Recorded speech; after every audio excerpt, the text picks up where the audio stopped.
Vamos a continuar con la clase de ayer. Hoy terminamos farmacocinética, ¿ya? Precisaremos qué factores influyen en la absorción de fármacos, ¿ya? La vía de administración tiene que ser bien precisada, bien identificada. Eh, Ahora, una vez que el fármaco llega al sitio de absorción, hay muchos factores que influyen en que esto sea posible o no, ¿ya? Entonces, ¿de qué depende la absorción de los fármacos? Depende de su hidrosolubilidad y liposolubilidad, hemos dicho, ¿no ve? ¿No? Entonces, también influye en la absorción el riego sanguíneo en el sitio de absorción. ¿Estamos? Entonces, las sustancias liposolubles se absorben más fácilmente que las sustancias hidrosolubles, ¿ya? Esto en cuanto a la absorción. También hay que considerar aquellos factores que pueden entorpecer la absorción, ¿ya? Y a veces la presencia de alimentos puede dificultar la absorción de algunos fármacos que tienen alta afinidad por la proteína del alimento. O la absorción puede dificultarse cuando hay presencia de cationes divalentes en el alimento, como la leche, como algunos compuestos de magnesio o de aluminio. Entonces, por ejemplo, los antiácidos, ¿ya? Pueden entorpecer la absorción porque algunos medicamentos se quelan en presencia de cationes y no se llegan a absorber. Entonces hay que tener en cuenta estos factores que hay que identificarlos, ¿ya? Ahora, también pensar, y en esto hay factores que también influyen en la distribución de fármacos, ¿ya? Eh, Muchos de ellos están relacionados con la permeabilidad capilar y las características del endotelio capilar, ¿ya? Es decir, muchas veces hay inflamación de la vía es decir, de la vía de absorción, es decir, del lugar donde el fármaco es absorbido hacia el torrente circulatorio. Por lo tanto, hay que ver si la permeabilidad capilar, la luz y la luz del espacio intersticial permiten el paso de sustancias, sobre todo hidrosolubles, ¿ya? Que puede estar alterado en presencia de inflamación, por ejemplo, ¿ya? Otro factor que influye en la distribución es el volumen de distribución llamada que tiene cada compuesto, ¿ya? Sustancias liposolubles tienen un amplio volumen de distribución, las hidrosolubles tienen un volumen de distribución menor. Y también lo que influye en la distribución es la afinidad por las proteínas plasmáticas. Existe una proteína llamada albúmina en sangre circulante y la gamma globulina. Estas tienen afinidad por muchos compuestos o muchos fármacos. Por lo tanto, el fármaco unido a estos sitios inertes no permea fácilmente ni poros ni espacios. Por lo tanto, tiene dificultad en llegar al sitio de acción a veces, ¿ya? Entonces, eh, esto hay que considerar a la hora de administrar compuestos. También influye el flujo sanguíneo al órgano o tejido. Hemos dicho, muchos compuestos se distribuyen hacia órganos que tienen mayor riego sanguíneo, ¿ya? Y muchas veces este no es el sitio de acción precisamente, pero sin embargo, en el rápido paso por estos sitios, llegan primero estos sitios, ¿ya? Pero después, obviamente, hacen el circuito completo y llegan al sitio de acción en concentración adecuada para tener efecto farmacológico. También es importante que hay barreras, como la barrera hematoencefálica, que es una barrera que a veces funciona tan selectivamente que no permite el ingreso de fármacos que están unidos a proteína ni fármacos que tienen alta hidrosolubilidad. Seguimos. Muy bien. Hay factores que influyen en el metabolismo de fármacos, como no, la edad, ¿no? Niños, prematuros, lactantes, jóvenes, adultos mayores, ancianos. Existen diferencias en el metabolismo. ¿Ya? Eso está condicionado a veces por factores genéticos. También el sexo, hay diferencias en el metabolismo farmacológico en hombres y mujeres. Y hay las condiciones genéticas que a veces predisponen al sujeto a ser, eh, por ejemplo, a metabolizar con mayor lentitud o con mayor rapidez fármacos. ¿Ya? Otra cosa que es importante para ver el tema del metabolismo es que el hígado esté indemne, es decir, que no tenga dificultades en su funcionamiento. Es por eso que muchas veces tenemos la necesidad de pedir pruebas de función hepática para administrar fármacos que tienen alto metabolismo hepático. Si el hígado está indemne, no tenemos problemas con el metabolismo y la excreción de fármacos. Pero si hay alguna hepatopatía, puede ser necesario hacer un ajuste de dosificación, ¿ya? Otro sitio que también hay que tener mucho cuidado y está adquiriendo últimamente relevancia es la flora colónica o la flora intestinal, ¿ya? Una flora basal normal también es un lugar de sitio de metabolismo de fármacos. Por lo tanto, hay que tener mucho cuidado en preservar esta flora intestinal. Ahora, ¿hay factores que influyen en la eliminación? Sí, muchos de ellos están relacionados con, por ejemplo, la cantidad de fármaco que llega al órgano excretor. O sea, el flujo sanguíneo influye al órgano excretor. Sobre todo, hemos dicho, el hígado y el riñón, ¿no es cierto? Eh, y también la unión a proteínas. ¿Ya? El fármaco se elimina fácilmente si está desmarcado de sus proteínas, que son sus sitios inertes de fijación. ¿Estamos? Ahora, la indemnidad del órgano de eliminación también es importante y esto se verifica a través de pruebas pretratamiento que nos indican función renal normal y función hepática normal, o nos dicen función renal alterada o función hepática o hepatopatía presente. Entonces, en estos casos es importante seleccionar bien el fármaco para hacer un ajuste de dosificación o elegir fármacos que no tengan una gran excreción a nivel del órgano enfermo, sino tengan excreción por vías alternativas. Ya este es el efecto del primer paso que lo hemos explicado ayer y lo vamos a volver a tocar más tarde, y algunos parámetros farmacocinéticos que hay que tener en cuenta, ¿ya? El volumen de distribución. El volumen de distribución puede ser real, el volumen de distribución puede ser aparente. ¿Listo? Vamos a ver qué implica cada concepto. ¿A qué llamamos volumen de distribución desde el punto de vista farmacocinético? Es la relación que hay entre la cantidad de fármaco en el organismo sobre su concentración plasmática. ¿Ya? Esa es la forma de calcular. Los fármacos con alto volumen de distribución, como las sustancias liposolubles, hemos dicho que se concentran mayormente fuera del espacio intravascular, ¿ya? El espacio intravascular está ocupado por determinada cantidad de fármaco, pero la mayor parte del fármaco está en el espacio extracelular o intracelular. ¿Listo? Entonces, no existe una distribución homogénea. Partamos de ese principio, ¿ya? Entonces, cuando hablamos de volumen de distribución en farmacocinética, vemos dos tipos de conceptos, ¿ya? El volumen de distribución real es el espacio físico que ocupa un fármaco, ¿ya? Y depende mucho de su solubilidad. Hemos dicho, las sustancias liposolubles tienen un amplio volumen de distribución y las sustancias hidrosolubles tienen un menor volumen de distribución, ¿ya?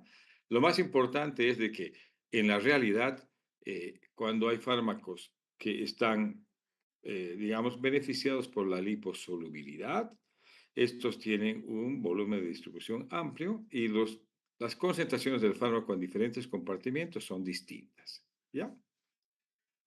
Ahora, ¿a qué llamamos volumen de distribución aparente? Es un parámetro farmacocinético de cálculo, digamos, ¿no? O sea, ¿hay que calcular el volumen de distribución? Sí. Es lo que habíamos dicho a un principio, ¿no? Es la relación de la cantidad total del fármaco sobre la concentración plasmática. ¿Listo? Y esto tiene que ver porque el único compartimento accesible para nosotros para medir la concentración farmacológica es el plasma, ¿ya? Entonces, para cálculos de dosificación, a veces utilizamos esta medida que es volumen de distribución aparente. Es decir, en general, no a veces, sino en general. O sea, más frecuentemente. Muy bien. Biodisponibilidad. ¿Cuál es el concepto de biodisponibilidad? ¿Ya? Importante saber es que cuando hablamos de biodisponibilidad, hablamos de la fracción inalterada de fármaco que alcanza la circulación sistémica independientemente de la vía de administración. ¿Ya? Y a veces la biodisponibilidad está expresada en un área, en una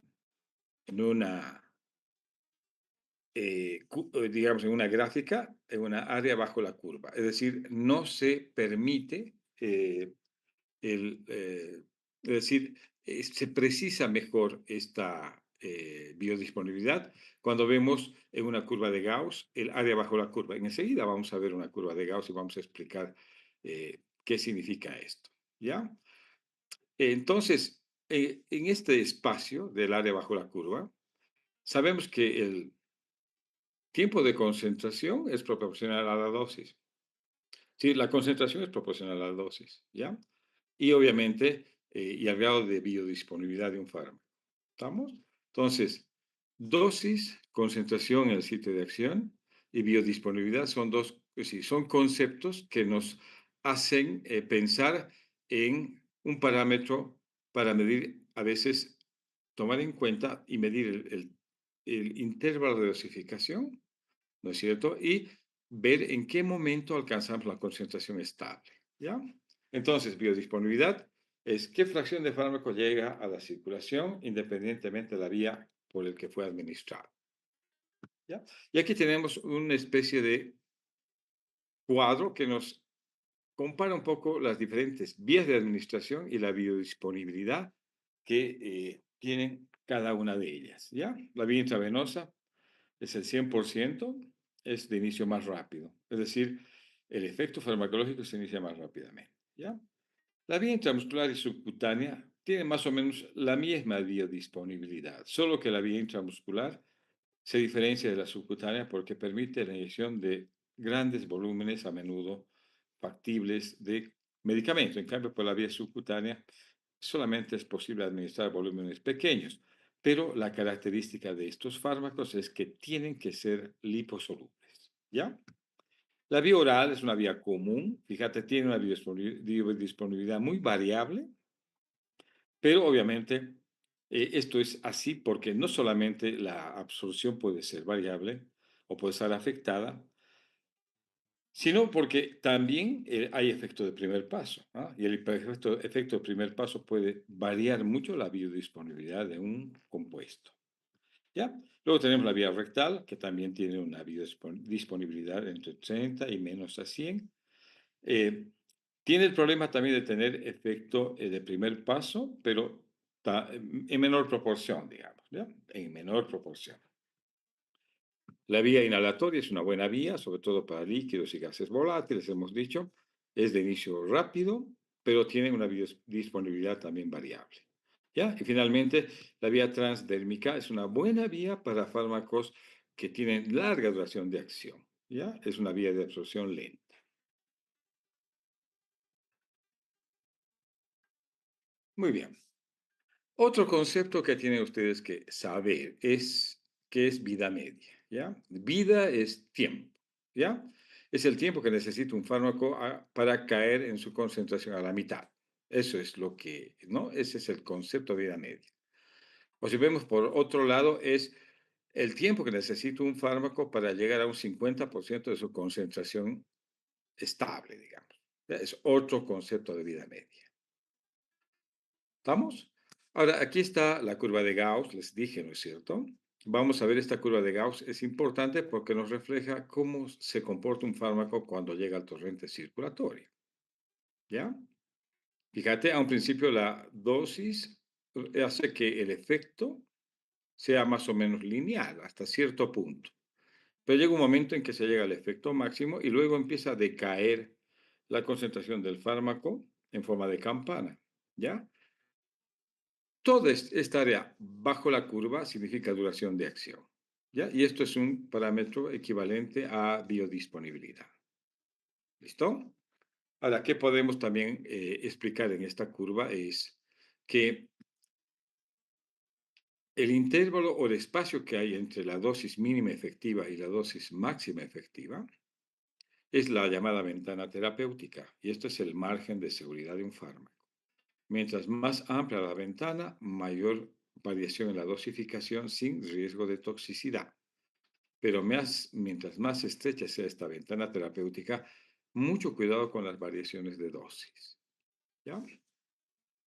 Muy bien, vida media, yo creo que el término está comprendido. Ahora, ¿a dónde nos lleva este concepto? A entender este otro que se llama concentración estable, ¿ya?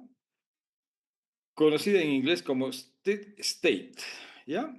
Steady state, ¿no? Los parámetros, es decir, ¿qué significa concentración estable? ¿Ya? Significa la concentración en la que el fármaco tiene un efecto terapéutico, ¿ya? Es decir, el fármaco oscila en un margen llamado de efecto terapéutico. ¿Estamos? Para alcanzar esta concentración estable, el fármaco tiene que tardar 4 a 4,5 vidas medias. ¿Ya? Les pongo un ejemplo. Si un fármaco tiene una vida media de 1 hora, ¿en cuánto tiempo alcanza su concentración estable?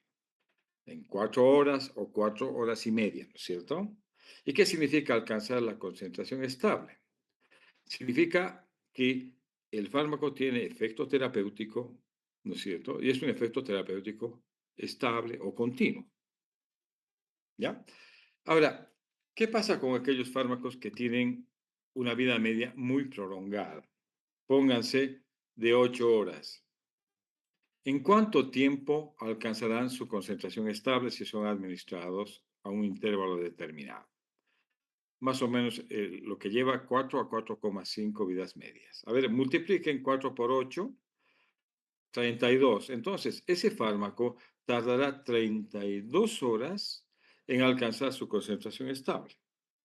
Por lo tanto, a veces es demasiado tiempo, es más de un día y medio, ¿no es cierto?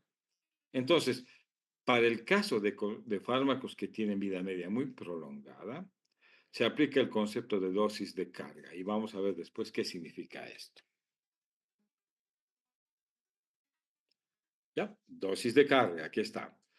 Significa cantidad de fármaco necesaria para producir un efecto terapéutico lo más rápido posible. Entonces, para fármacos que tienen vida media prolongada, se puede dar mayor cantidad de dosis con intervalos menores de tiempo con el objetivo de alcanzar una concentración estable lo antes posible para que el efecto terapéutico sea evidente.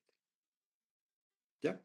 Luego viene otro concepto, entender qué significa dosis de mantenimiento. ¿Ya? La dosis de mantenimiento es la cantidad de fármaco necesaria para mantener un efecto deseado. Es decir, la dosis que necesita el fármaco para mantener su concentración estable, en otras palabras. Muy bien. Esto lo vamos a entender mejor cuando veamos el siguiente capítulo, pero ya les aviso, ¿no? Hay, el tema es de que a veces, como las terapéuticas son asociadas, no son monoterapias, puede haber este efecto, ¿no? De inducción enzimática e inhibición enzimática, sobre todo en el sitio metabólico principal del fármaco o de fármacos en plural. ¿Listo? La inducción enzimática siempre da como resultado una disminución de la actividad farmacológica tanto del fármaco inductor como del fármaco inducido. ¿Ya? Ahora, si el metabolismo farmacológico de uno de ellos da un compuesto todavía activo, esta inducción puede dar mucho compuesto todavía con actividad y puede producir toxicidad, ¿ya? Por estos metabolitos que todavía tienen actividad farmacológica. Pero esto es excepcional. En general, la inducción enzimática disminuye la acción farmacológica tanto del inductor como del fármaco inducido. ¿Qué significa inhibición enzimática? ¿Ya? Es lo contrario, y se da sobre todo a nivel del sistema de citocromos P450. ¿Ya? Esta inhibición enzimática puede exacerbar o aumentar la cantidad o la intensidad del efecto. ¿Listo? Aumenta la actividad tanto del fármaco inductor como del fármaco es decir, del fármaco inhibido, perdón, o del fármaco que está haciendo de inhibidor. ¿Estamos? Sobre todo tiene importancia la inhibición enzimática cuando hablamos de xenobióticos, ¿ya? Un xenobiótico es una sustancia química que carece de actividad biológica, pero sí entorpece el metabolismo farmacológico. Un xenobiótico es el tabaco, un xenobiótico son los químicos industriales, Un xenobiótico son los contaminantes, preservantes de alimentos, etcétera, etcétera, etcétera. O sea, cualquier sustancia inhalante o ingestante es un xenobiótico. Carece de actividad biológica, pero sí entorpece el tema de metabolismo farmacológico. ¿Ya? Entonces, en caso de xenobióticos, estos pueden actuar como inhibidores enzimáticos. Muy bien. Vamos a ver que cuando uno administra un fármaco, y esto ya es un anticipo de la farmacodinámica, es que uno tiene efectos inmediatos o puede tener efectos retardados. ¿Ya? Cuando un fármaco se administra por una vía adecuada, llega al sitio de absorción, se absorbe de manera adecuada, se distribuye, llega al sitio de acción, se espera un efecto inmediato. ¿Ya? Ahora, depende de la vía de administración, lógicamente que sí. Si es por vía intravenosa, el efecto es más inmediato todavía. ¿No ve? Si es por vía intramuscular, tarda un poco más, pero también es inmediato. Si es por vía oral, puede tardar un poco más. ¿Listo? Ahora, a veces uno obtiene efectos retardados y esto es porque el fármaco para llegar al sitio de acción le toma un tiempo que hay que considerarlo, ¿ya? Se administra por una vía, esta vía puede ser de absorción lenta y tarda el fármaco en alcanzar una concentración plasmática que al ser distribuido recién tarda para llegar a una concentración estable y pueda tener efecto en el blanco biológico o en el sitio o en el tejido donde están los receptores. Por lo tanto, este efecto retardado a veces implica o explica el tiempo que necesita un fármaco para llegar al sitio de acción en una concentración adecuada y tener el efecto farmacológico esperado. Ahora hay efectos que dependen de la hora, ¿ya? Es decir, más que de la hora, de la forma de administrar, ¿ya? Y se ha visto, por ejemplo, el ejemplo de esto está en la administración de la gentamicina, por ejemplo. La gentamicina es un aminoglucósido. Se ha visto que cuando se administra con infusión continua, es mucho más tóxico a nivel renal que cuando se administra en dosis intermitentes, ¿ya? ¿Ya? Es una toxicidad que a veces está explicada por esta forma de administración. Ya, hay otros efectos llamados acumulativos, es decir, algunos fármacos eh, tienen una acción prolongada, ¿no ve? Porque estos fármacos se distribuyen y se redistribuyen, ¿vamos? Hacia el compartimento intravascular. Estamos dicho, algunos barbitúricos tienen un gran volumen de distribución y a veces del celular subcutáneo o del espacio extracelular o intracelular, perdón, se redistribuyen hacia el torrente circulatorio y mantienen todavía metabolitos que tienen actividad farmacológica y estos son responsables de varios efectos, digamos, de resaca, hiporreflexia, bradipsiquia que tienen los pacientes después de que han sido sometidos a exposición con estos compuestos. Muy bien. Y finalmente las vías de eliminación, ayer hemos visto un poco de ello. Las principales son la renal y la hepática, ¿no es cierto? A nivel renal hay dos mecanismos bien identificados, la filtración glomerular y la secreción tubular. ¿Ya? Algunos libros mencionan a la reabsorción tubular como una vía, pero las principales son las dos primeras. Y la vía también de eliminación, que es la hepática, ¿estamos? El fármaco, aparte de que el hígado metaboliza, el fármaco puede eliminarse por la bilis, ¿listo? Llegar al compartimiento o al lumen intestinal y ser eliminado con las heces, ¿ya? Ahora, las sustancias que son hidrosolubles, acá, que se eliminan por vía hepática, lo hacen por transporte activo, ¿ah? O sea, para llegar a la bilis tienen que tener un mecanismo de transporte activo, ¿ya? Y una vez que llegan al intestino no se reabsorben con facilidad porque son compuestos hidrosolubles. Muy bien.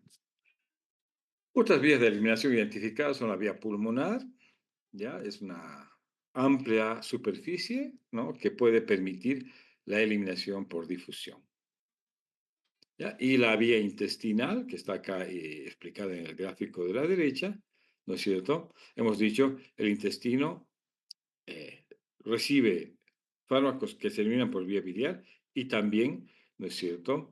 Eh, Recibe del estómago a veces compuestos que no llegan a absorberse o que por un tránsito intestinal acelerado no llegan, no tienen tiempo de absorberse. También son vías de eliminación, ¿no? Los intestinos, sobre todo el delgado y el grueso.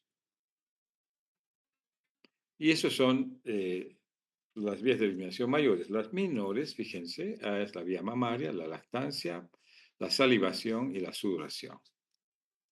¿Listo? Bueno, y hasta acá llegamos con este tema de farmacocinética. Ahora vamos a ver el tema de biotransformación. ¿Listo? Muy bien, muy bien. Lo que vamos a ver ahora es metabolismo farmacológico. ¿Listo? Cuando hablamos de biotransformación, hablamos principalmente de la actividad que tiene el hígado, ¿ya? Que es el principal sitio metabólico, pero no es el único. Fíjense, hay además el intestino, o sea, participan en la biotransformación el intestino, el mismo plasma a nivel renal. Se da también biotransformación a nivel del tejido pulmonar y otro tipo de tejidos, ¿ya? Pero son, digamos, de menor importancia. El principal sitio metabólico es el hígado. Muy bien. ¿Qué significa biotransformación? Es sinónimo de metabolismo. ¿Listo? Este metabolismo es un proceso que sufre el fármaco una vez que llega al al órgano encargado de biotransformación y tiene tres posibilidades, ¿ya? Uno, de desactivarse y convertirse en un metabolito más activo y depurarse o eliminarse, o puede el fármaco convertirse en una molécula todavía con actividad farmacológica. ¿Listo? Estas son las tres posibilidades, si ustedes quieren. La desactivación, la eliminación, o sea, y la activación si son profármacos o son fármacos que de convertirse en metabolitos todavía activos pueden tener actividad farmacológica. ¿Ya? Entonces, ¿dónde son los sitios moleculares, digamos, donde se realiza el metabolismo farmacológico? Sobre todo en el retículo endoplásmico, mitocondrias, en el citosol, en los lisosomas, en la envoltura nuclear y en la membrana plasmática. Ahí sucede el metabolismo farmacológico. ¿Ya? ¿Por qué es necesaria la biotransformación? ¿Listo? Es necesaria porque de esa manera el organismo inactiva fármacos y los hace más fácilmente excretables, o también puede activar moléculas que vienen como profármacos. ¿Listo? Y también a veces esta biotransformación eh, es necesaria, sobre todo para explicar, ¿no?, por qué algunos compuestos en la fase uno no se llegan a inactivar y necesitan de una fase 2. A veces fracasa la fase uno, pero la fase 2 ya completa la inactivación y recién el fármaco puede ser excretado. Entonces, la biotransformación es un proceso secuencial, ¿listo? Que tiene una fase uno y una fase 2. ¿Estamos? Ahora, por la biotransformación se puede también explicar el por qué los efectos de un fármaco son temporales, ¿ya? Y en algún momento puede aparecer toxicidad si es que esta biotransformación convierte al fármaco en un metabolito tóxico, ¿ya? Sobre todo, hemos visto por la interacción con xenobióticos, ¿no es cierto? Ya. Muy bien. Ahora, hay una fase llamada fase uno. Ya hemos dicho, es la primera fase. Esta fase está encargada de convertir el fármaco original en uno de mayor polaridad. ¿Ya? Lo convierte en una molécula más hidrosoluble, ¿no?, por medio de la oxidación, reducción o hidrólisis, ¿ya? Y hace que este compuesto pueda excretarse con mayor facilidad. ¿Listo? Ahora, si esto no es posible, hay una fase 2 que sí lo hace más polar y termina el fármaco eliminándose.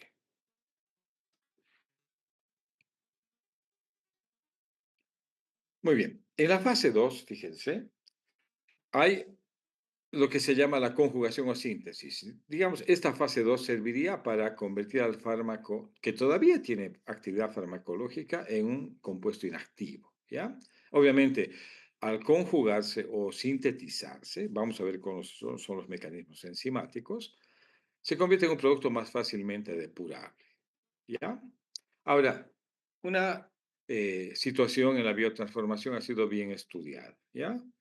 La fase uno inactiva gran cantidad de fármacos, pero no del todo. ¿Ya? Y se creía que la fase 2 era la fase terminal, es decir, la fase que sí definitivamente inactivaba fármacos, pero no es así. Investigaciones actuales dicen que hay todavía fármacos que, a pesar de haber atravesado la fase uno y la fase 2, todavía tienen actividad farmacológica. ¿Ya? Y esto tiene que ver a veces por la interacción con la dieta o los alimentos.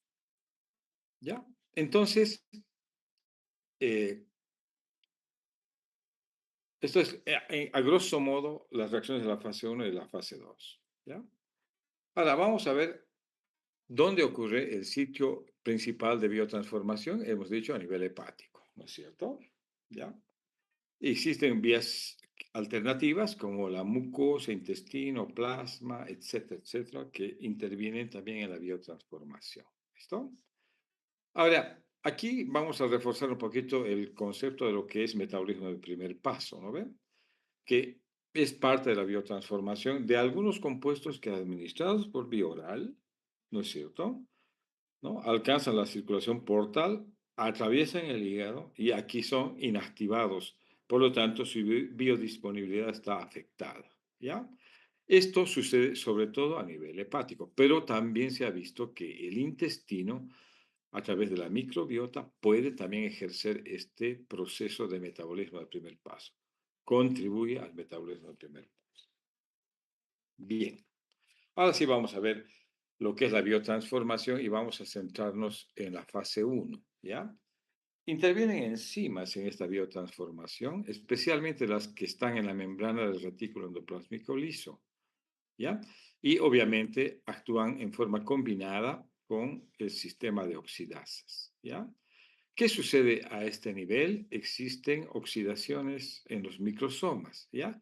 Y para llevar a cabo esta reacción es importante tener un agente reductor como la NADPH, tener un sistema llamado citocromo P450, otro sistema llamado citocromo P450 reductasa y oxígeno molecular. Es decir, todos estos compuestos permiten las oxidaciones en los microsomas. Después vamos a ir entendiendo a medida que vayamos explicando qué implica esto, ¿ya? Entonces, estamos hablando de la fase uno, ¿ya? Y vamos a ver, fíjense, en esta torta, van a ver de que en el metabolismo farmacológico de la fase uno interviene este sistema llamado de enzimas, citocromo P450, que se presenta de dos maneras, ¿ya? Unas son flavoproteínas y se llama la NADPH citocromo P450 óxido reductasa, ¿ya? Y interviene un segundo componente que son hemoproteínas, que son las enzimas citocromo P450 que funcionan como oxidasas terminales, ¿ya?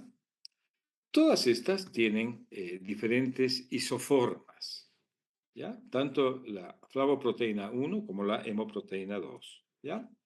Por ejemplo, en las citocromo P450 que se ha visto, ¿no? Isoformas, fíjense, que están descritas acá con varios denominativos, la 1A2A6, la 2A6, la 2B6, etcétera, ¿ya? De estas vamos a rescatar las más importantes, ¿ya?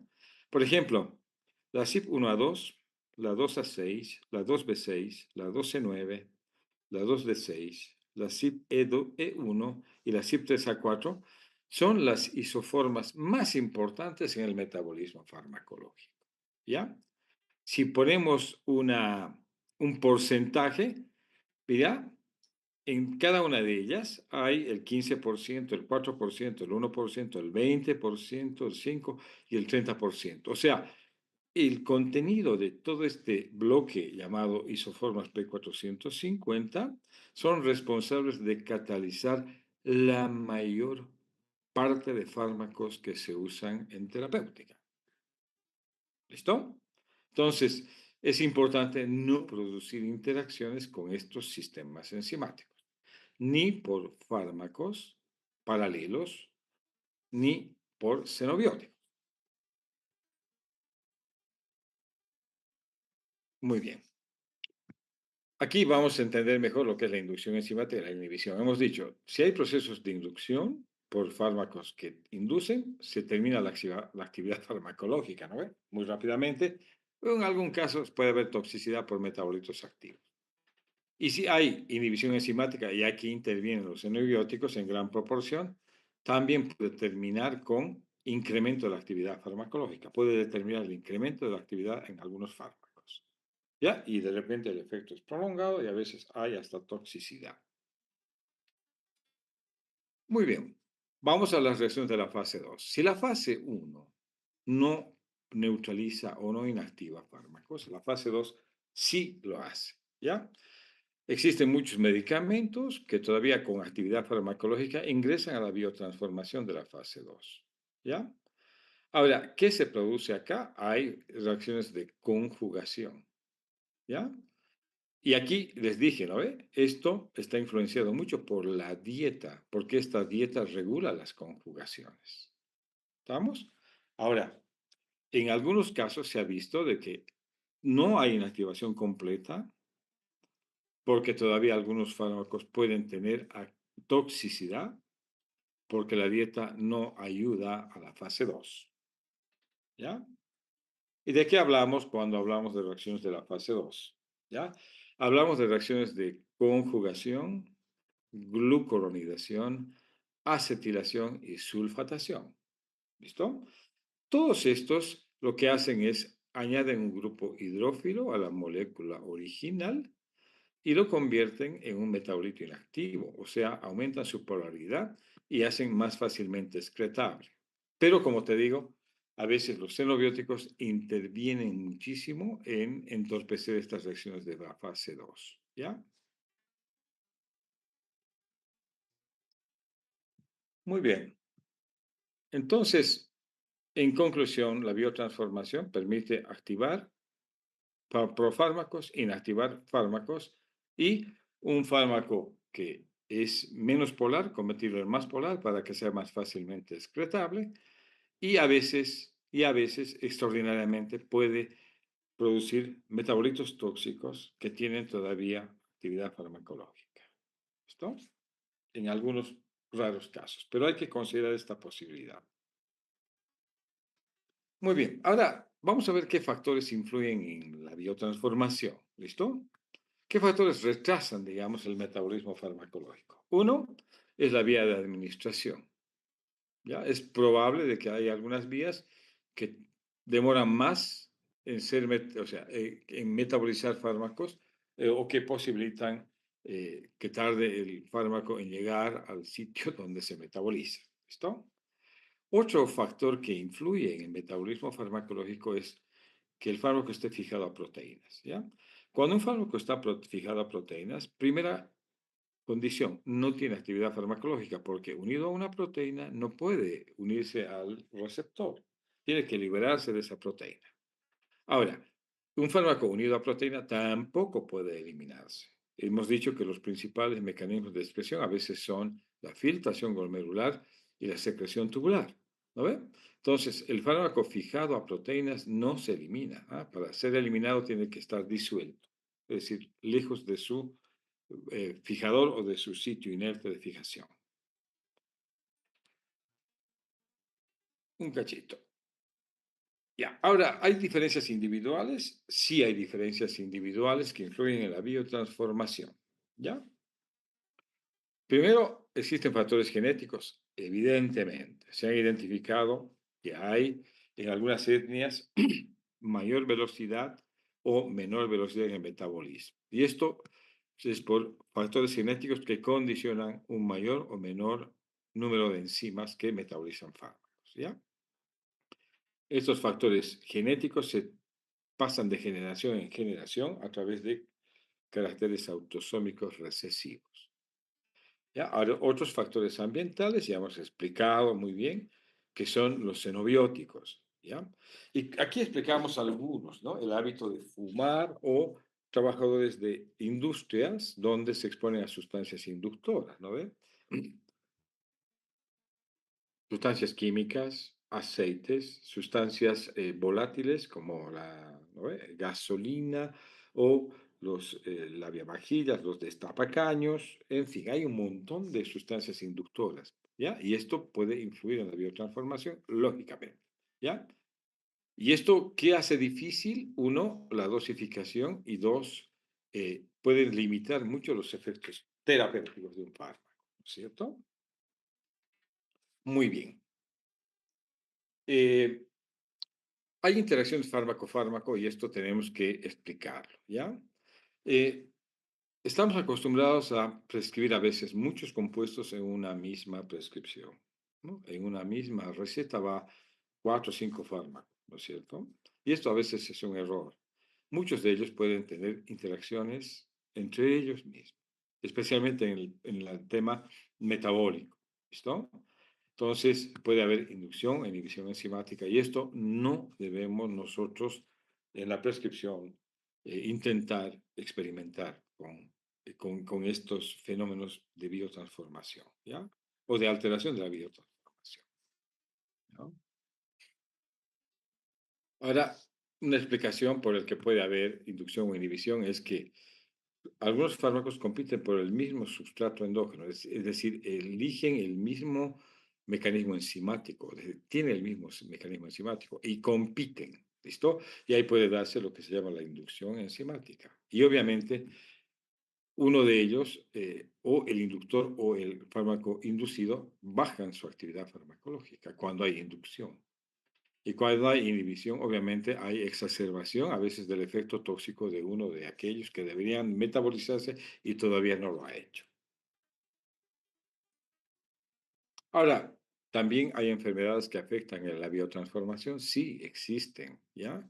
Sobre todo las hepatopatías, las enfermedades cardíacas, que afectan el volumen de distribución, las enfermedades pulmonares, las enfermedades, trastornos tiroideos, ¿ya? El hipotiroidismo, los trastornos renales y las insuficiencias pancreáticas. A veces la insuficiencia pancreática o la pancreatitis puede alterar mucho la biotransformación de fármacos.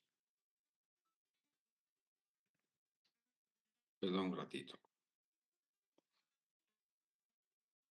Mm, mm.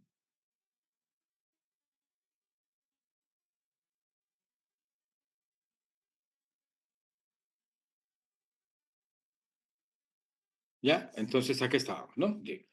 Eh, El metabolismo de fármacos también puede producir unas reacciones paradójicas, ¿no es cierto? O reacciones, una pérdida de efecto farmacológico muy pronto o efecto tóxico con dosis estándar, ¿no? Algo está pasando a nivel del sitio metabólico, ¿ya? También esta biotransformación, no se olviden de que excepcionalmente puede dar metabolitos tóxicos, ¿ya? Entonces, ningún fármaco tiene inocuidad total. Ustedes saben de que todos los fármacos tienen efectos benéficos y efectos perjudiciales, ¿ya? Entonces, cuando hay alteraciones del metabolismo, sea por condiciones genéticas o por patologías del sitio metabólico, puede haber reacciones tóxicas, ¿no es cierto? O problemas para inactivar fármacos y mantener un efecto farmacológico prolongado, que a veces es lo que no necesitamos producir en un paciente, ¿ya? Entonces, reacciones paradójicas, producto de que la vía de biotransformación está siendo afectada por diferentes factores que hemos ya identificado, ¿no? Mecanismos de afectación a la biotransformación ya identificados. ¿Listo? Muy bien, y con esto hemos terminado la temática de farmacocinética. ¿Estamos? Entonces, la siguiente semana vamos a continuar con farmacodinamia, ¿ya? Y la farmacodinamia es cuál es el sitio de acción y el efecto farmacológico. Vamos a ver dónde actúan los fármacos, con quiénes interactúan para producir cambios en el comportamiento celular y como las células están en tejidos y órganos, vamos a ver cómo esto se traduce en un efecto farmacológico en aparatos y sistemas y este efecto farmacológico puede ser utilizado con finalidad terapéutica, ¿no es cierto? O efecto terapéutico. ¿Listo? Entonces, eso la siguiente semana. Una recomendación les voy a dar a todos los que están en la clase, ¿ya? Tenemos 84 participantes, ¿ya? Me parece que no es lo ideal, ¿no? Para una clase teórica. Creo que muchos de ustedes empiezan ya a cruzarse en horarios con la teórica de farmacología.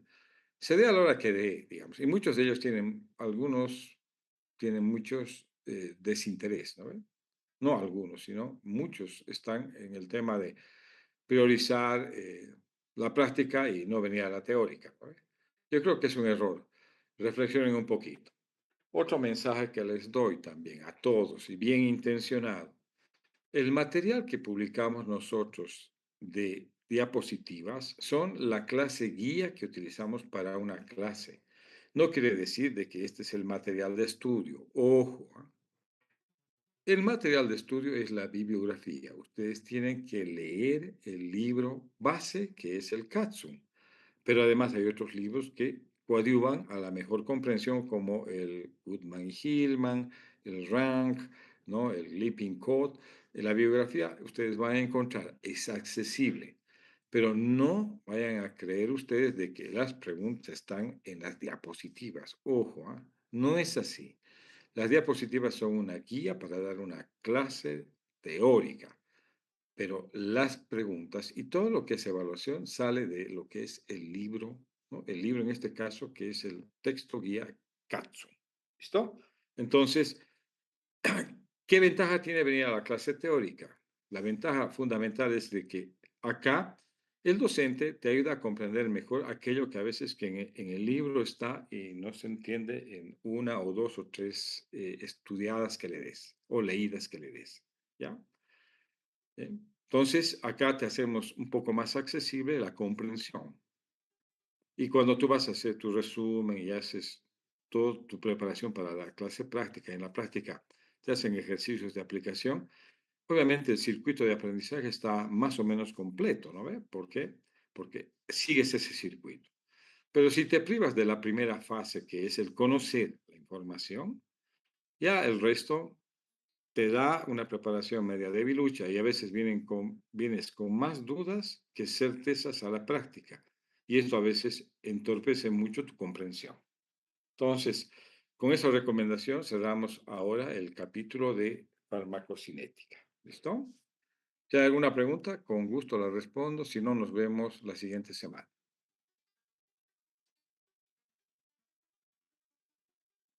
Doctor, tengo una pregunta. Buenas ¿Sí? noches. Eh, en la fase 2 mencionó que influía mucho los alimentos cuando se transforma el fármaco. ¿Qué alimentos pueden actuar de manera positiva o de manera negativa en esta fase 2? Hay varios, pues las nitrosaminas de la carne asada, por ejemplo, influyen en el metabolismo farmacológico y también el jugo de toronja interfiere con los mecanismos CYP del citocromo P450, ¿ya? Y los xenobióticos que están presentes en alimentos, en la comida rápida, ¿no? Que tienen alta cantidad de preservantes y compuestos químicos que son edulcorantes o saborizantes. También esos son xenobióticos, ¿no? Entonces, estos sí alteran la fase 2 sobre todo. Y lógicamente, si vas a ver el listado de xenobióticos es largo, larguito, ¿no? No les he dado ahora, bueno, por ejemplo, que ustedes en el libro lo encuentren y un poco que se den cuenta, ¿no? A qué estás expuesto cotidianamente. No están tan locos aquellos que dicen que la alimentación tiene que ser lo más sana posible, es decir, consumir aquello que uno mismo es posible plantar, ¿no? Germinar y hacer que dé frutos. Tu lechuga, tu tomate, tu rábano, tus verduras de consumo, ¿no? Tus árboles frutales, etcétera. ¿Por qué razón? Porque la industrialización ha contaminado de mucho xenobiótico a todos los productos que compramos. Entonces, y esto obviamente tiene mucho que ver con el metabolismo de fármacos. ¿Tal respondí a tu pregunta? Sí, gracias. Muy bien. Doctor, buenas noches. Buenas noches. Doctor, en la concentración estable, Sí, a lo que yo entendí, es la concentración del fármaco para mantener su efecto como tal, ¿no? Y en exacto. la dosis de mantenimiento, Sí. ¿qué diferencia hay entre esos dos conceptos? Porque según mi criterio me parece lo mismo, doctor. No, pues la concentración estable es la concentración en la que el fármaco tiene efecto terapéutico sostenido, ¿me entiendes? Y la dosis de mantenimiento es aquella dosis que te permite mantener al fármaco en su concentración estable, ¿ya? Entonces se dice que la dosis de mantenimiento es la dosis necesaria para reponer lo que se eliminó en ese tiempo, ¿me entiendes? O sea, la dosis de mantenimiento repone aquello que se eliminó en unidad de tiempo. Ah, ya. Entonces, Ujú. son, apuntan a lo mismo, pero no son lo mismo. Ya, doctor. Gracias. Muy bien,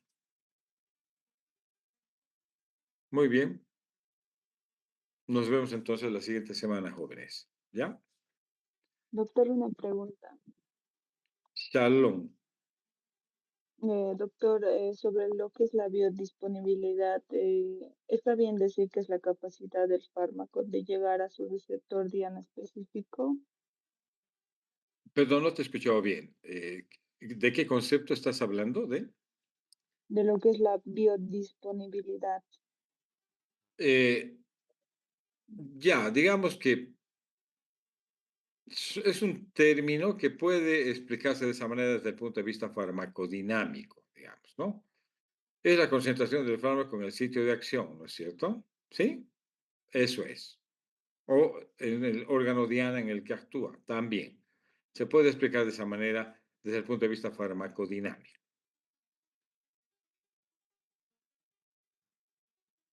Está bien, doctor, muchas gracias. Muy bien, ¿alguna otra pregunta? Doctor, yo tengo una pregunta. Sí. Doctor, si una persona es alcohólica, ¿será que puede influir en la absorción de los medicamentos? En la absorción, en la distribución, en el metabolismo y en la excreción, en todo, en todo el circuito farmacocinético. Porque el que toma alcohol tiene el tubo digestivo inflamado, obviamente tiene una gastritis crónica, a veces la gastritis crónica es atrófica y entorpece la absorción del fármaco. Tiene problemas de distribución de fármacos, ¿no es cierto? Y tiene problemas metabólicos y tiene problemas de excreción o eliminación de fármacos. Entonces tiene alteraciones en todo el aspecto o todas las fases de la farmacocinética. Gracias, doctor. Muy bien. ¿Listo? Habríamos terminado, ¿no es cierto? 71 queda. Ya. Ok, nos vemos entonces la siguiente semana. Que les vaya bien, jóvenes. Estudien, estudien, les digo, con las recomendaciones que les he dado. ¿Ya? Que les vaya bien. Hasta Buenas luego. noches, doctor.